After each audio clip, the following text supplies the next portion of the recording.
The massive Krellian warship hung in space like a dark moon. Its hull was covered in strange purple metals that seemed to drink in the starlight. Inside the command center, War Master Jathok watched the blue planet on his display screen with 4 eyes that showed nothing but contempt. "These humans," he said to his officers, his voice like grinding stones. "They still shoot metal bullets. They still use explosives that burn. My hatchlings play with more advanced toys." The other Krellians clicked their mandibles in laughter. In the past 50 cycles, they had conquered 47 star systems. Each time the inferior species had tried to fight with energy weapons, with plasma cannons, with quantum disruptors. Each time the Krellian shields had held strong, and their own weapons had burned the enemy ships to ash. But humans. The intelligence reports showed something that made Jathok want to laugh until his throat sacs inflated. These primitive creatures still used kinetic weapons. They fired solid metal from tubes using chemical reactions. They launched missiles that flew through space on burning fuel. It was technology from the ancient past. "Prepare the message probe," Jathok ordered. "I want every human in every colony to hear this. I want them to understand how hopeless their situation is." The probe launched carrying his recorded message. Within hours, it would reach Earth's orbital stations and broadcast on every frequency humans used. Jathok had made sure his words would cut deep. On Earth, in the Orbital Defense Command Center buried under the Rocky Mountains, Admiral Sarah Chen watched the message play on the main screen. The alien's face filled the display, all hard angles and glittering eyes. "Humans of Earth and your scattered colonies," the translation came through clearly. "I am War Master Jathok of the Krellian Empire. We have studied your defensive capabilities. We have laughed at what we found." The alien's mandibles clicked in what the translation software marked as contempt. "You fight with weapons our ancestors abandoned 10,000 cycles ago. You throw metal slugs. You use chemical explosives. You are children playing with slingshots while we wield the power of stars." Chen's face remained calm, but her hands gripped the edge of her console. "I offer you this mercy." Jathok continued. "Surrender now. Give us your worlds, your resources, your obedience. Do this and we will allow you to live as our servants. Refuse and we will demonstrate why 472 species now kneel before the Krellian Empire. You have 72 of your Earth hours to respond. Use them wisely. Use them to say goodbye to your loved ones." The message ended. The command center fell silent. 30 officers and analysts stared at Admiral Chen, waiting for her response. Chen stood up slowly. She was 58 years old, with gray hair tied back in a simple knot. She had fought in the Unification Wars 30 years ago, when humans had nearly destroyed themselves. She had seen what humanity's weapons could do when turned against each other. She had hoped never to see such things again. "Recall all ships," she said quietly. "Every vessel, every defense platform. I want them to fall back to the positions we marked in Defense Plan Omega." "Admiral?" Her second-in-command, Commander Martinez, looked confused. "If we pull back now, it will look like we're retreating before they even attack." "Good," Chen said. "Let them think that. Let them think we're scared. Let them think we're already broken." She turned to her communications officer. "Send an encrypted message to Luna Base, Priority Alpha 1. 4 words only. Wake the avalanche." The young officer's eyes went wide. "Admiral, the avalanche cannons haven't been fired since the Unification Wars," Chen finished. "Since we nearly cracked our own moon in half trying to kill each other."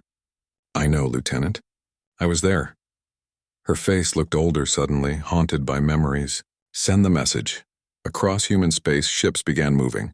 Massive battleships with railguns the size of city blocks.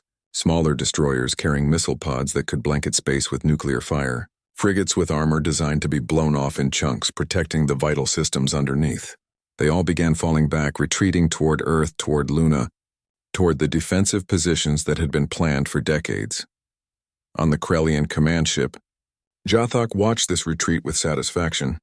"See how they run? See how they abandon their outer colonies without even fighting? These humans are not warriors. They are prey animals who somehow learned to use tools." His officers agreed enthusiastically. Already they were planning how to divide the spoils. Earth was rich in rare metals. The colony worlds had resources the Empire wanted. And human slaves would be valuable. They bred quickly and could survive on many different worlds. "Begin the victory celebration," Jathok ordered. "In 3 days we will own this system. In 3 days, humanity will learn what happens to those who refuse the Empire's generous offer of surrender.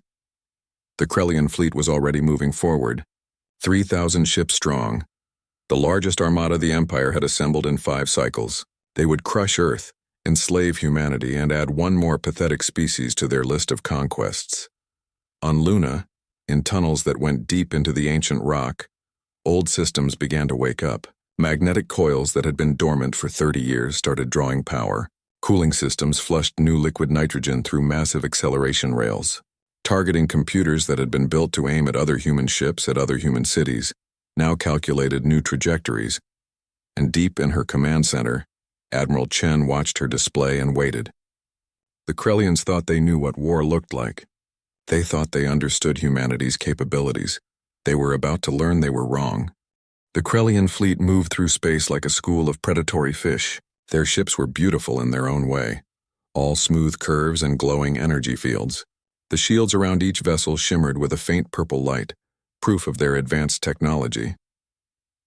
War Master Zhathok stood in his command center, watching the tactical display. His scouts had reported the first human defensive line ahead. A small fleet, maybe 30 ships, formed up near the asteroid belt. He clicked his mandibles in amusement. They dare to oppose us with so few ships? This will be educational for them. Brief and educational. The human fleet did look small compared to the Krellian armada. The ships were blocky and ugly, covered in gray armor that seemed crude compared to the elegant alien vessels. No energy shields flickered around them. No plasma conduits glowed along their hulls. They looked like flying metal boxes. All ships attack formation Beta, Zhathok ordered. Demonstrate our superiority. I want the humans to see how outmatched they are before we destroy them. The Krellian fleet fanned out, 200 ships moving to engage the human defensive line. The aliens expected the humans to either run or cluster together in fear. Instead, the human ships did something strange. They scattered in seemingly random directions, breaking formation completely. What are they doing? One of Zhathok's officers asked. They have no coordination, no discipline.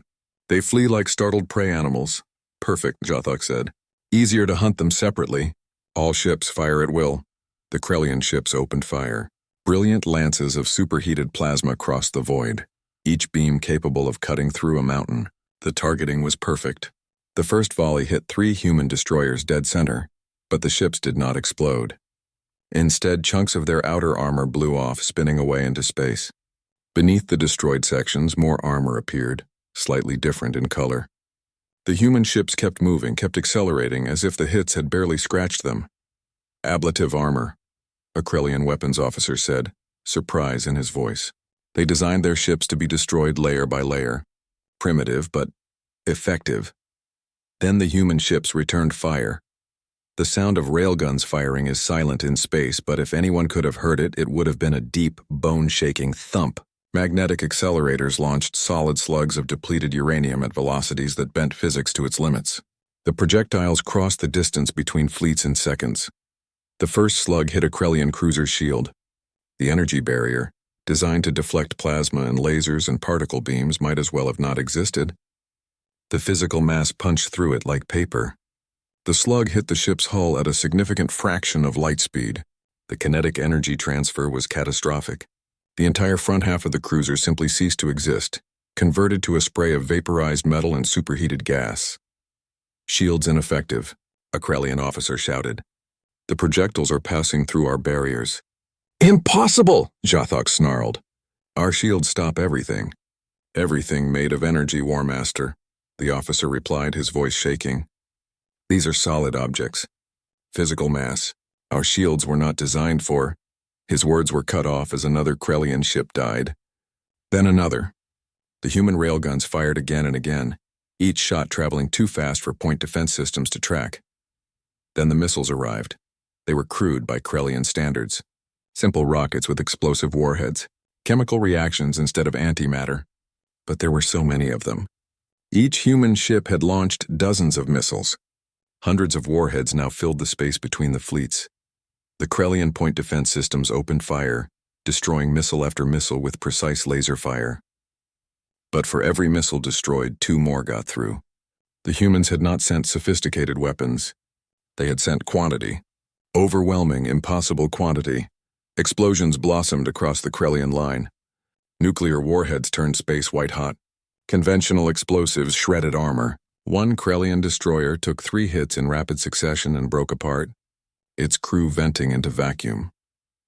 Captain Maria Rodriguez watched from the bridge of her destroyer, the UES Righteous Fury. Her ship had lost half its outer armor. 2 of her railgun turrets were offline, but they were still in the fight. "Target the big one," she ordered, pointing at a Krellian heavy cruiser. "Put everything we have into it." The Righteous Fury's main railgun fired. The entire ship shuddered with the recoil. The slug crossed 3,000 kilometers in less than a second. It hit the Krellian cruiser on its port side, punched completely through, and exited the other side. The alien ship began to spin, atmosphere and bodies streaming from the hole. "Hit," her weapons officer reported. "But we've got problems, Captain." "They're adjusting tactics. They're spreading out, making it harder to get clean shots." Rodriguez nodded. The Krellians were learning, and they still had numbers on their side. "All ships begin fallback pattern Delta, make them chase us. Bleed them all the way back to the moon." The human fleet began to retreat, still firing as they went. The Krellians pursued, angry now, determined to crush these primitive beings who dared to fight back. By the time the engagement ended, the humans had lost 8 ships. Terrible casualties, nearly 3,000 men and women dead, but the Krellians had lost 19 vessels. Almost 2,000 of their own warriors were gone. On his command ship, Zathok stared at the casualty reports with disbelief. "This is unacceptable. They fight with museum pieces and they damage us. We are the Krellian Empire. We have conquered hundreds of worlds. War Master," his intelligence officer said carefully. "Perhaps we underestimated their weapons. Kinetic projectiles at those velocities. The physics are simple but devastating, and they use them well." "Silence," Zathok roared. "This was luck, a fluke. When we reach Earth, when our full fleet engages them, they will break. They must break." But there was something in his voice now that had not been there before. Something that might have been doubt. The Krellian armada continued forward, toward Earth, toward Luna. Behind them, they left debris and bodies. Human and Krellian, floating together in the endless dark. And ahead of them, in tunnels beneath the moon's surface, the avalanche cannons continued to charge. The Krellian armada entered the solar system like a storm rolling across the horizon. 3,000 ships, their hulls reflecting the distant sun, their weapons charged and ready. They had come to conquer. They had come to crush the species that had dared to bloody their nose in the outer system. War Master Zathok stood at his command station, all 4 eyes fixed on the blue planet that hung in the view screen. Earth, the human homeworld. Soon it would be just another conquered territory, another jewel in the Empire's collection.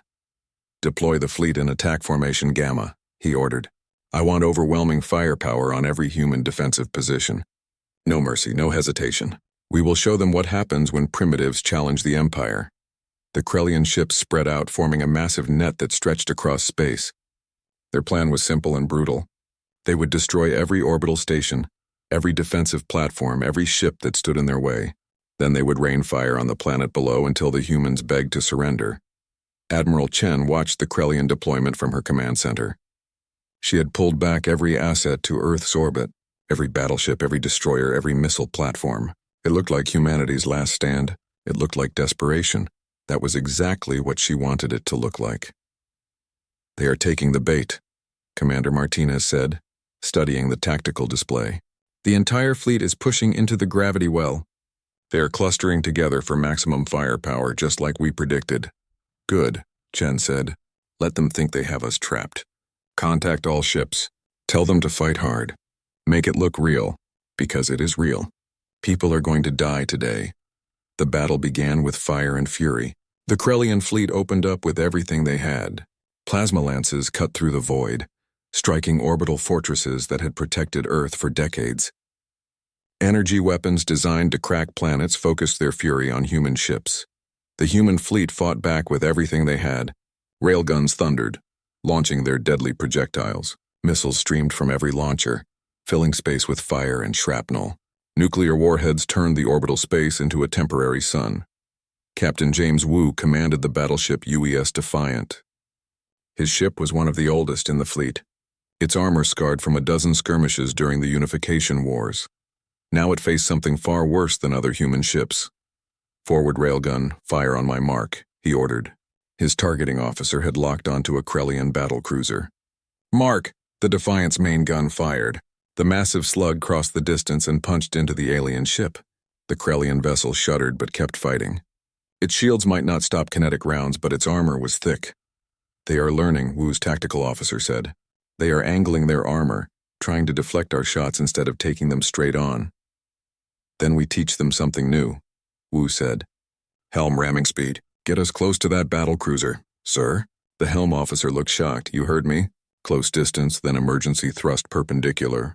We'll rake them with our broadside guns at point-blank range." It was a crazy maneuver. Suicidal, some would say. But Wu had read the history books. He knew that humanity's greatest victories often came from doing things the enemy thought impossible.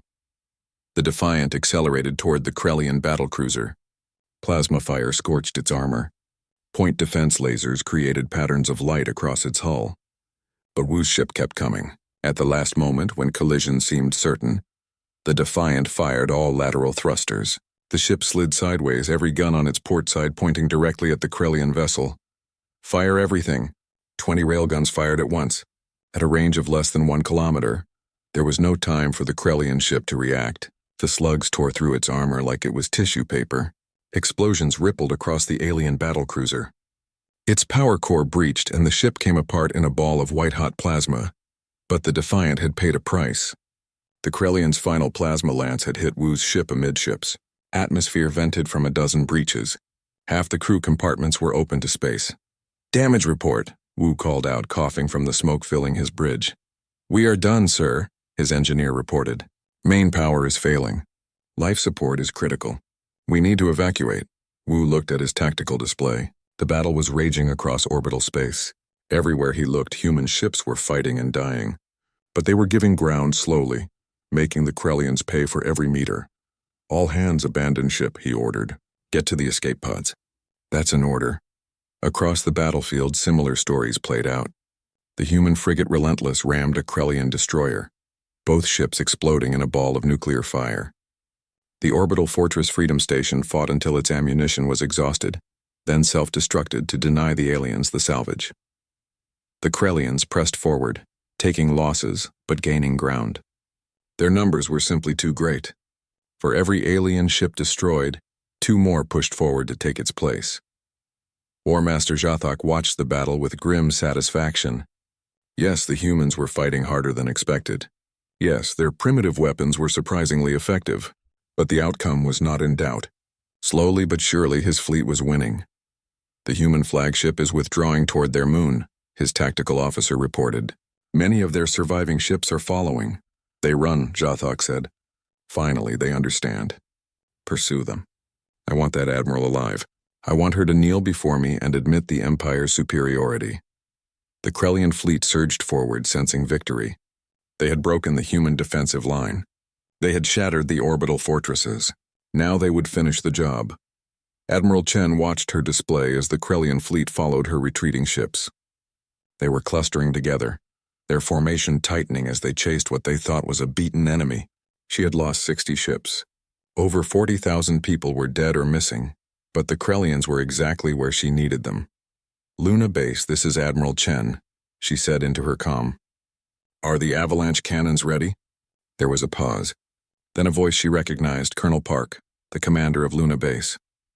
"All 10 cannons are charged and targeted, Admiral. We have firing solutions on the enemy fleet. Just say the word."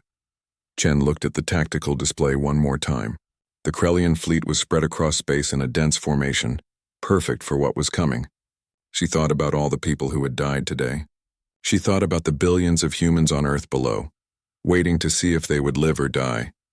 She thought about the Unification Wars, when these same cannons had been used against other humans, the devastation they had caused, the reason they had been mothballed and locked away. Sometimes the past came back. Sometimes old weapons found new purpose. "Fire," Admiral Chen said. On the far side of Luna, in tunnels that stretched kilometers into dead rock, something ancient stirred to life. The avalanche cannons were not elegant weapons. They were not sophisticated or beautiful. They were 10 kilometers of magnetic acceleration rails, powered by fusion reactors that could light up a small city. They had been built during humanity's darkest hour, when humans fought humans, when the unification wars had threatened to turn Earth and its colonies into graveyards. Each cannon could fire a single projectile, just one shot before requiring hours to recharge. But that shot was enough to crack continents, enough to shatter mountains, enough to make people understand that some weapons were too terrible to use. Until now. Colonel Park stood in the firing control center, his hand hovering over the final authorization switch. Around him, screens showed the Krellian fleet clustered together as they chased the retreating human ships. Perfect targets. Impossible to miss. Admiral Chen has given the order, he said to his crew. All stations report ready status. One by one, his officers confirmed. Targeting ready. Power systems optimal. Magnetic coils charged to maximum. Safety interlocks overridden. Park took a deep breath. He had been 20 years old during the unification wars. He had seen what these cannons could do. He had nightmares about it still 30 years later. Fire Cannon 1, he ordered. Deep in the moon's crust, capacitors discharged their stored energy in a fraction of a second. Magnetic fields stronger than anything in nature gripped a single projectile and began to accelerate it. The slug was simple. Tungsten carbide, the size of a small building shaped to minimize air resistance even in the vacuum of space. No explosives, no sophisticated guidance systems, just mass and velocity. The projectile shot out of the cannon at 4% of light speed. In that moment, it became something more than just metal. It became physics in its purest, most destructive form. The kinetic energy it carried was equal to a small nuclear weapon. The flight time from Luna to the Krellian fleet was less than 2 seconds. War Master. Zhathok was watching his tactical display when one of his cruisers simply vanished. One moment it was there, a solid icon on his screen showing shields, armor, and weapons all functioning. The next moment, nothing. Not even debris, just empty space. What, he began. Then another ship disappeared, and another. On his view screen, he saw something that his brain struggled to understand. Where his ships had been, there were now expanding clouds of vaporized metal glowing white-hot. The impacts were creating so much energy that the debris itself was turning into plasma. Avalanche 2, fire, Colonel Park ordered. The second cannon discharged. Another tungsten slug accelerated to relativistic speeds. Another Krellian ship ceased to exist. The projectile's impact released more energy than the ship's entire mass could absorb. The vessel didn't just explode, it vaporized. Atoms that had been part of a sophisticated spacecraft were scattered across thousands of kilometers of space. Avalanche 3, fire. Avalanche 4, fire. The cannons spoke one after another, each shot precisely timed. Each target selected to cause maximum damage to the tightly clustered Krellian formation. The aliens had thought their numbers were an advantage. They had grouped together for concentrated firepower. Now their numbers were a liability. Ships that survived the direct impacts were destroyed by debris, traveling at fractional light speeds. Shrapnel moving at those velocities didn't just damage armor. It went through ships like they were made of paper. On the Krellian command ship, alarms were screaming. Officers shouted reports that made no sense. Ships were dying faster than the computer systems could update. Evasive maneuvers, Zhathok roared. All ships, scatter! Emergency thrust. But momentum was not easily changed, especially for ships massing thousands of tons, and the human targeting computers were merciless. They calculated trajectories, predicted evasive maneuvers, and adjusted aim with cold precision. Avalanche 5, fire. Admiral Chen watched from her command center as the tactical display updated. Each time a cannon fired, a cluster of Krellian ships vanished from her screen. The aliens' vaunted armada, the fleet that had conquered dozens of species, was being torn apart by weapons that were older than most of the officers in her command center. Avalanche 6, fire. A Krellian battleship tried to raise its shields to maximum power, as if energy barriers could stop solid matter traveling at 40,000 kilometers per second. The tungsten slug hit the shield and passed through it like it was not even there. The battleship broke in half. Both halves continued to explode for several seconds before finally going dark. How many do we have left? Someone asked in the command center. Their voice hushed with awe and horror. 4 more shots, Martinez replied. Then the cannons need to recharge. It will take hours. We won't need hours, Chen said, watching the Krellian fleet break apart on her display. Look at them. They are running, she was right. The Krellian formation had completely collapsed. Ships were fleeing in every direction, abandoning all tactical coordination. Some were trying to reach minimum safe distance for faster-than-light jumps. Others were just burning their engines at maximum, trying to get away from the invisible death that could strike at any moment.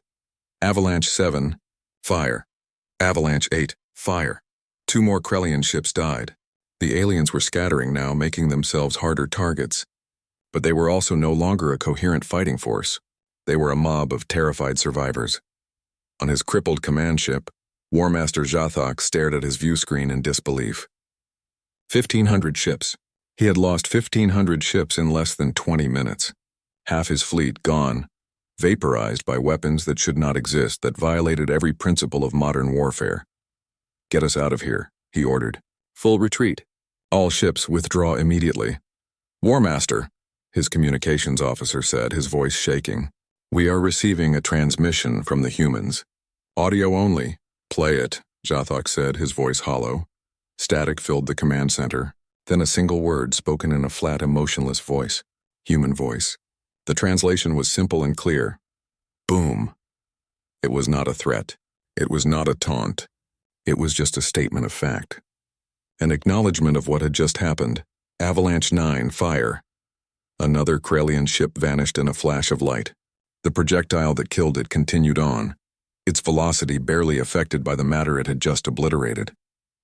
Somewhere beyond the battlefield it would continue traveling, a piece of human engineering that would fly through space for millions of years. A permanent reminder of this day. Avalanche 10, fire. The last cannon spoke. The final tungsten slug crossed space and found its target. A Krellian carrier, trying desperately to launch its remaining fighters. The impact hit the ship's main hangar bay. The carrier broke apart, secondary explosions tearing through its structure as fuel and munitions cooked off. Then silence. The cannons were empty. No more shots. No more instant death crossing the void, but it didn't matter. The battle was over. The Krellian fleet was broken. 1,700 ships destroyed. 800 more damaged or fleeing. The greatest armada the Empire had assembled in a generation. Shattered by 10 shots from cannons that humans had built to kill each other. Admiral Chen opened a general frequency, broadcasting to both human and Krellian forces. "Attention, Krellian vessels. This is Admiral Sarah Chen of Earth Defense Command. You are defeated. Power down your weapons and prepare to be boarded. Any ship that complies will be offered quarter and medical assistance. Any ship that continues to fight will be destroyed." She paused, then added, "Your War Master's flagship is crippled and drifting. We are dispatching rescue ships. You have lost. Accept it with honor, and you will be treated with honor." Across the battlefield, Krellian ships began powering down their weapons. One by one, icons on the tactical display changed from hostile red to neutral yellow. The survivors were surrendering. In 15 minutes, everything had changed. The war was over. 3 days after the battle, War Master J'thok stood in a human conference room and tried to understand how his world had turned upside down. The room was plain and functional, like everything human he had seen. No decorations, no displays of wealth or power. Just a simple table, simple chairs, and a large window that looked out at Earth turning slowly below. The blue planet that should have been his conquest. The world that had instead destroyed his fleet. Admiral Chen sat across from him. Her gray hair was tied back, and her uniform was clean but showed signs of wear. She looked tired. Humans always looked tired to J'thok, with their weak bodies and fragile skin. But there was something in her eyes that had not been there in his intel reports. Something hard and unyielding. Beside her sat Commander Martinez and several other human officers. Guards stood by the doors, armed but not threatening. J'thok's own officers had been given medical care, food, and quarters. The humans had kept their word about treating prisoners with honor. It made everything worse somehow. It would have been easier if they had been cruel. "I have a question," J'thok said, finally breaking the silence. His translator rendered his words into human speech. "How? Your weapons are primitive. Simple. We have mastered the fundamental forces of the universe. We bend space and time. We harness the power of quantum fields. And you throw rocks." He gestured with one of his 4 arms, a movement that expressed confusion and frustration. "We studied your technology. We analyzed your ships. Everything told us you were centuries behind us. Yet you destroyed 1,700 vessels in minutes. I need to understand. I need to know how we were so wrong. Admiral Chen nodded slowly as if she had expected this question. War Master, may I tell you a story? About human history? Jathok clicked his mandibles in agreement. Please. 300 years ago, Chen began, humans discovered nuclear fission, the ability to split atoms and release enormous amounts of energy. We immediately built bombs with this technology, bombs that could destroy entire cities. We used 2 of them in a war. The devastation was so complete, so total, that we almost stopped developing the technology out of fear.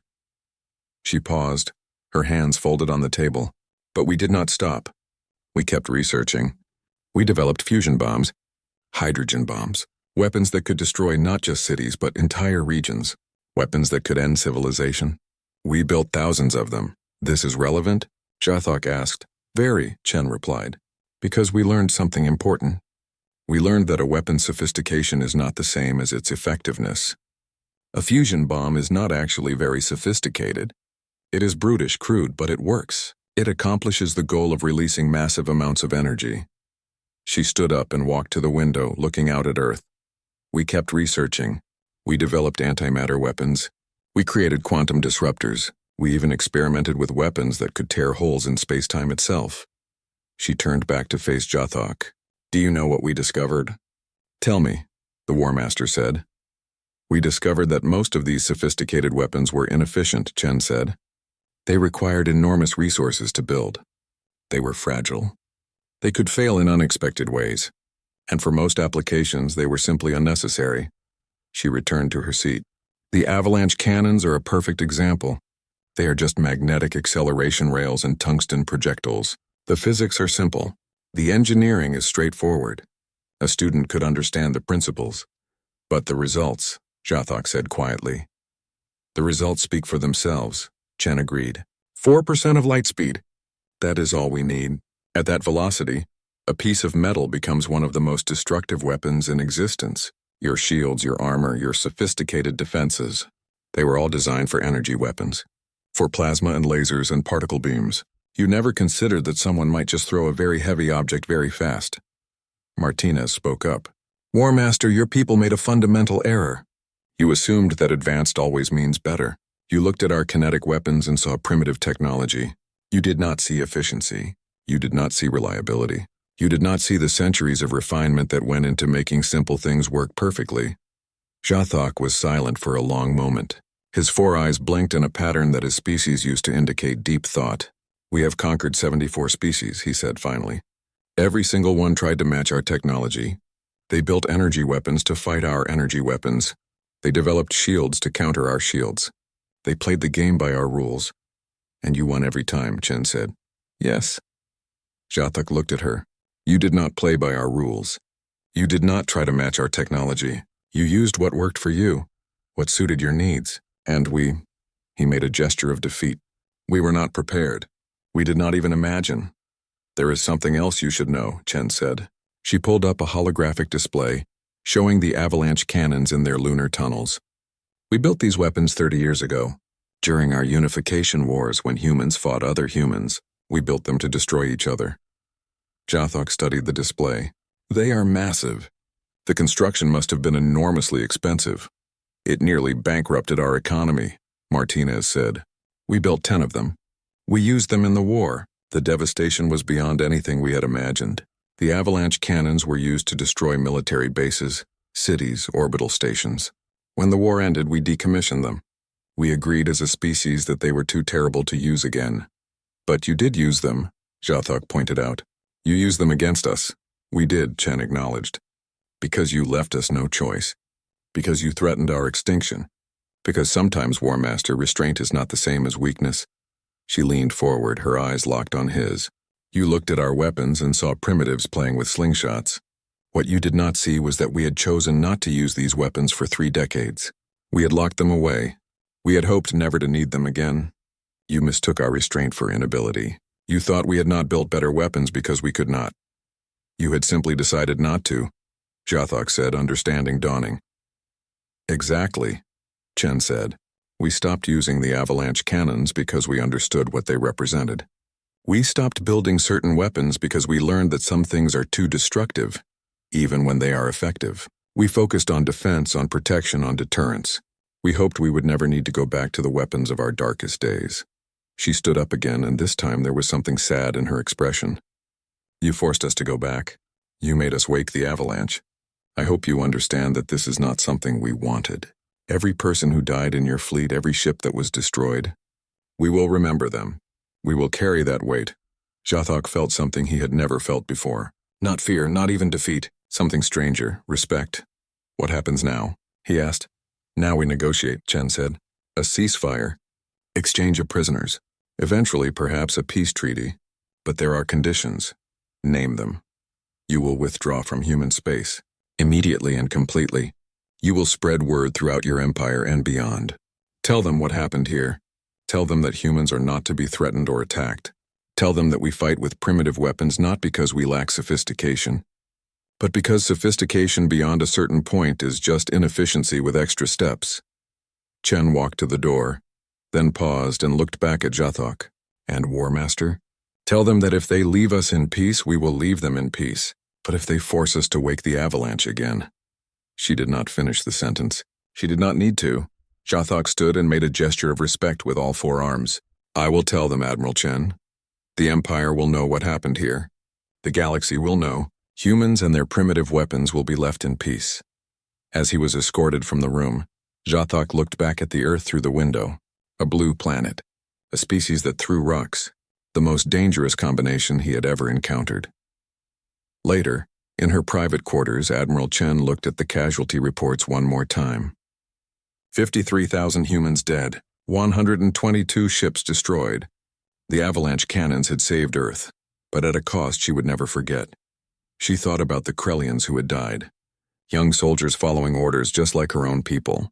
Warriors who had believed they were serving a just cause. War was never clean. Victory was never simple. And the weapons of the past, no matter how terrible, sometimes had to be used to secure the future. She filed the reports, turned off her display, and looked out at Earth below. Safe. For now. Because humanity had remembered how to fight. Because they had never forgotten that sometimes the simplest answer was the right one. You did not need to harness stars. You did not need to bend space-time. Sometimes you just needed a big enough cannon and the courage to use it.